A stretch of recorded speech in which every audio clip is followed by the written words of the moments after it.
hope you guys are doing well with COVID-19 taking all over the country and the world. Hope everything's doing good for you guys. For myself, I haven't really been affected a whole lot. I've been going to work. I haven't missed really any work. Gas is cheap. I haven't been going anywhere. I'm actually probably financially doing a little bit better. But I know a lot of people are out of work and watching YouTube videos, so thanks for all the watches. And I've actually had some more time lately and kind of been on a kick of doing videos. Guys seem to like them and stuff, so we're going to keep going. Don't expect it all summer though. Hopefully at least once a month in the summer and stuff. But been doing a lot of engine mods. That's why I did some of the other videos on the engines and stuff. I get one into mod and I haven't done a review on it, or just kind of show everyone what the insides look like and what I feel like it what it's like, what it should run like. Like I said in one of my previous videos, I got a speed run project. So this is the car that I bought this, I don't know, 3 years ago maybe. It's I think it's an X-Ray. I don't want to say it's RX-8. I want to say it's the 13 or 14 model. Not sure, but for what I'm doing, I don't need the updated version. I've got a few other projects. I got a drone I'm building. You think electronics on RC cars are complicated? Try doing one of these bad boys. You got the flight control, you got camera control, you got a receiver, ESC wires. The ESC's down under here.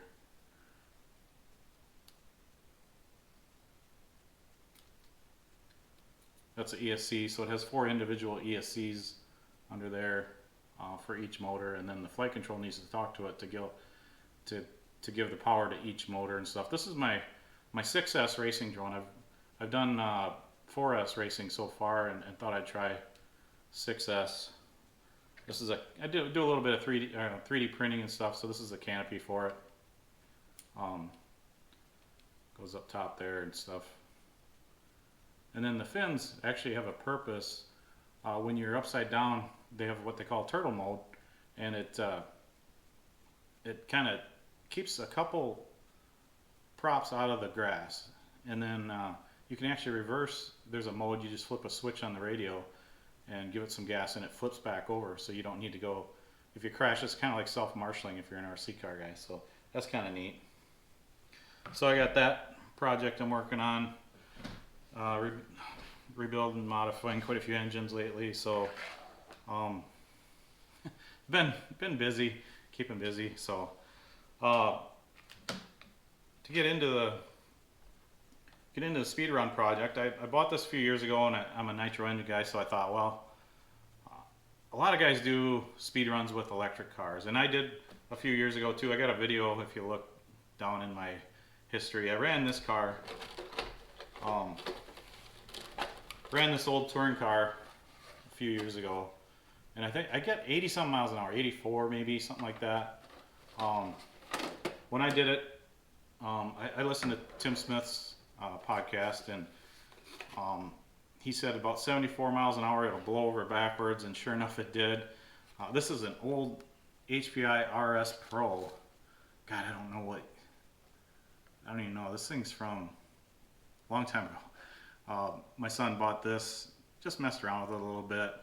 It was sitting in the garage. So basically I built this with, that's the body that he painted for it. Did a little bit of oval racing with this too, if I remember right. But it was just sitting in the garage, and I wanted to see how fast I could go with just everything I had in the garage. So I put 2 shorty packs on this. I had like a short course ESC that would take 4 cells. I believe this is a Putnam 4.5 turn motor. I thought, God, that thing will do 100 miles an hour. And first it blew over backwards in 70 some miles an hour, and then I actually made the belly pan to keep the air out from underneath it, which worked. Put a little bit of a splitter on the front. Then you want some holes in the back to let air out of the out from underneath the body, and it did like 82 miles an hour, and then I'm actually on the gearing. You can see I'm pretty good on pretty tall on the gearing. So I went like 4 teeth bigger, and then it went like 2 mile an hour faster. It just seemed like it hit a wall. Like that was all she'd do, unless you either put more power to it or more aerodynamics. So that's the last time I ran that, really. They do have a Minnesota Speed Run project, or Minnesota Speed Run challenge going on in Minnesota. By October 1st, I think we got to send in a video of our fastest run. It's a $100 buy-in. So it's like top 3 get money or something. So I'll have to dig this out. Maybe go 6 cells. 6 cells is our limit. We can go 10 scale or 8 scale. But that kind of got me back interested in doing my nitro, because I bought this car and never did anything with it. So I bought this car. This is the body that came with it. Just bought it off RC Tech a few years ago, and it's kind of as it sits the way it was now. Probably, you know, there is some bodies for speed runs out there for 8 scales and stuff. I looked into those. I think first I'm just going to run this one. The flat sides are good. These are pretty low drag bodies compared to, I think, a touring car. I'm not 100% sure. I know they're pretty high downforce in the front, but probably take this wicker off it, run it first, and then maybe take some more off it as I run it, and kind of just work my way up, and then so make a few runs and then change some things and see how that improves and stuff. So the major changes I have to do to this thing is to first of all, the engine mounts on these are not adjustable. The engine just screws right in.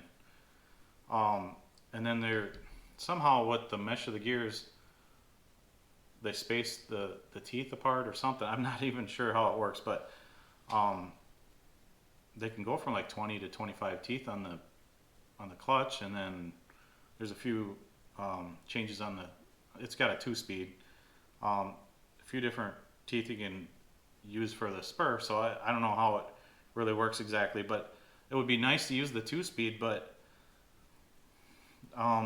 just kind of looking at the gearing and stuff, I can't use the stock gearing or anything made for this car. So what I'm going to have to do is I started working on some mounts. I'm basically making some mounts that are slotted so I can adjust the mesh.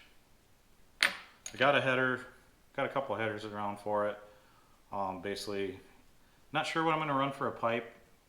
Like I said in my previous 28 video, 28.8, that was kind of my speed run engine I'm going to run.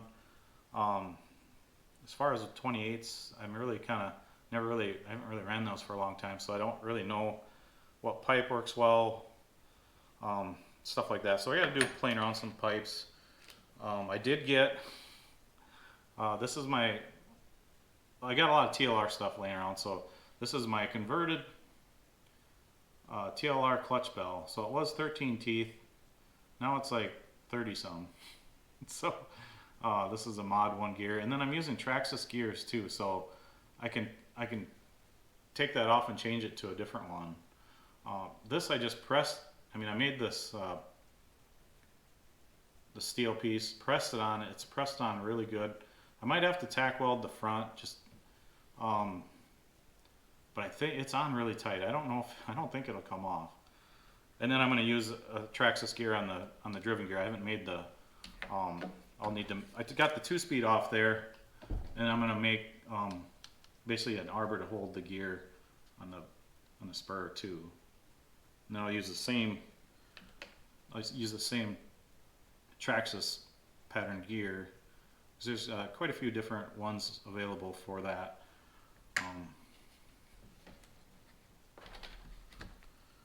And this, I guess we'll go over the car a little bit. I don't really know that much about these. I did some digging around to try and find out the gear ratio. It's not really on the instructions. I had a hard time finding it. Basically, my rear is from the belt to the back is 2.4, which is pretty common for RC cars, 2.4, 2.6. So then on these, I was kind of, basically I had to just look at the part numbers and how many teeth, you know, was on the belt, and then the driven belt. And then the side, we got, you know, this like an 18 to a 29, and then it goes from this a 20 to a 24 or something like that. So it's quite a bit adding up. And then they run, I didn't realize this, but they run the front wheels a little smaller than the back wheels. So you actually got 2 rollouts to figure out when you're cutting your tires the size. And I think these, from what I'm told, they're overdriven on the front a little bit. So the front gear has a little more, is a little overdriven. So it pulls a little more than the back. For speed runs, I probably won't want that. With the Nitro engine, I probably could maybe just get by with rear wheel drive. So I might just take this belt off and take the drive shafts out altogether. Not really sure. I'll just run it the way it is first. Maybe get a new set of tires. I see a lot of guys doing speed runs with like a GT style car, so it's an 8-scale kind of buggy converted to on-road. That does have its advantages. The tires are definitely taller, so it's kind of up to you whether you think belts are more drag than gears front and back. I've heard kind of both ways too. So this is what I got, so this is what I'm going to run. I should be able to get the gearing dialed in. I was looking to try and find something that could tell me engine RPM. With like electric motors and stuff, you can kind of get telemetry, or not really telemetry, but like data logging, and you can know your RPM. But with Nitro, you have really nothing. And then if it's not a spark plug or anything, because you can get attacked for a lawnmower basically, because it knows how many each stroke it's, or every other stroke it's sparking, so it can give you the RPM based off how many times it's sparking. But these glow engines, you'd have to have a magnet in the flywheel and then a sensor. And I did see some cheap ones, but they only go to like 9,999 RPM. The only thing I found is Spectrum used to make like a data logger for Nitro that your pit guy actually could keep, you know, it transponded, it transferred to your pit guy or whatever, and engine RPM and temperature and some different, you could have some sensors, and it would send it back. They don't make those anymore, but I thought about getting one of those so I could at least tell how many RPM I'm running. I'm eventually going to run a 28, so I don't want to over rev that thing. So my feeling on that one was to gear it higher, maybe running at 30,000 RPM or something, and then not to over rev it. So this does have a front one-way, which I don't know, I'd rather probably not have the front one-way. I brake with 4 wheels, but we'll see. I'd have to change out the front drive. These are kind of neat. I didn't realize that the body actually moves with the suspension on these. It's kind of cool. That's another thing too. I can lower, you know, I can get my body lower in the back to kind of get it out of the wind a little bit more. So it's going to be kind of an aero game to see. My original goal when I bought this was to try and break, well, to see how fast I could go, but I thought 100 miles an hour would be a good goal. I have heard of guys going, I think the fastest is 120 miles an hour. So I don't really think I'm going to get to that, but if I get close, I might go for it and spend a little more money and stuff. What I used before when I did the other speed runs was this Dynamite GPS. It actually seems pretty accurate. I see a lot of guys are using the Garmin one. It looks a little bit bigger than this, but I don't know if it's more accurate. I don't know why they use that one, but this is the one I got. I've put this on drones before too. I did actually 110 miles an hour with a drone just in the backyard. But that was kind of cheating because I had like a 20 mile an hour tailwind, so it was probably only like 90 miles an hour, but it looked impressive on the numbers anyways. This is the this is the engine I'm going to throw in. I built this one in 2019. I had some parts laying around.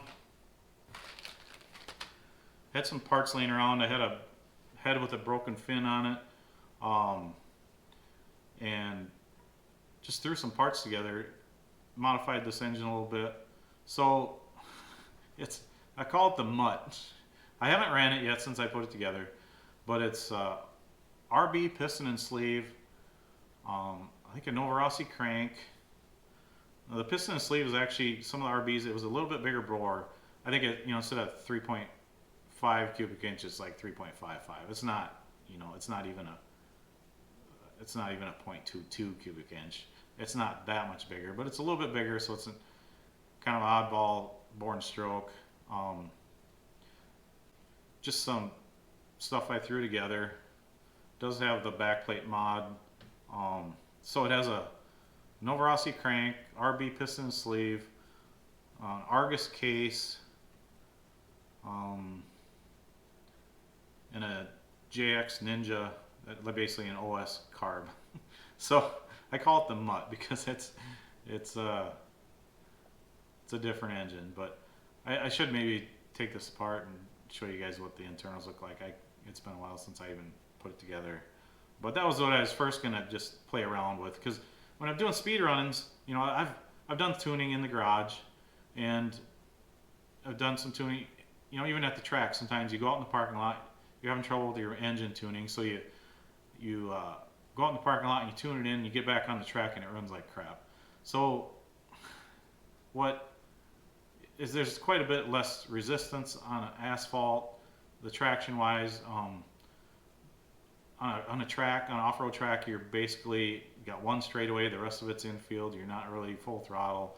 So if you do down the driveway or down the road and back, 250 feet and back, the things usually kind of lean out because your top end basically needs to be richer if you're going to be doing that kind of running. So when you're running down a road, a few thousand feet and then back, you're kind of on your top needle a lot, and so getting the tune is going to be a little tricky.